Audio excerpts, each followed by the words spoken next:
Now, unlike Bruce Springsteen, who, believe it or not, I've been compared to, because I grew up working class. Of course, he's from Middletown, New Jersey, which is a galaxy removed from Elizabeth, New Jersey, where I grew up. Has more of a shore presence. You go to the shore.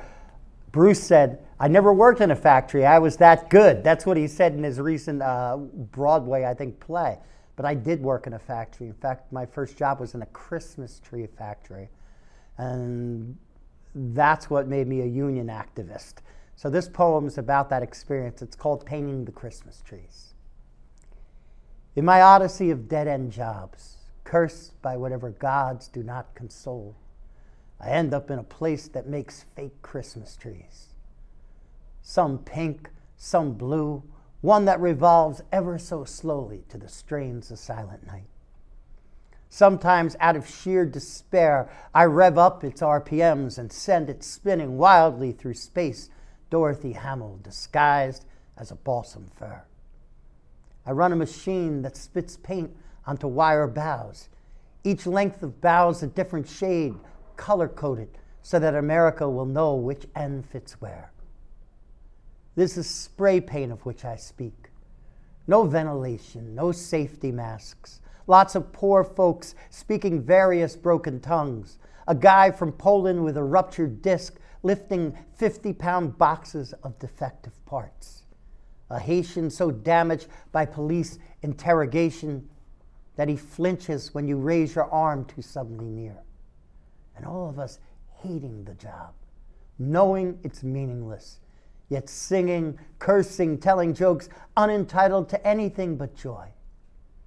The lurid, unreasonable joy that sometimes overwhelms you even in a hole like this. It's a joy rulers mistake for proof of the human spirit. I tell you, it is Kali, the great destroyer, her voice singing amidst butchery and hate. It is Rachel, the inconsolable, weeping for her children. It goes both over and under the human spirit.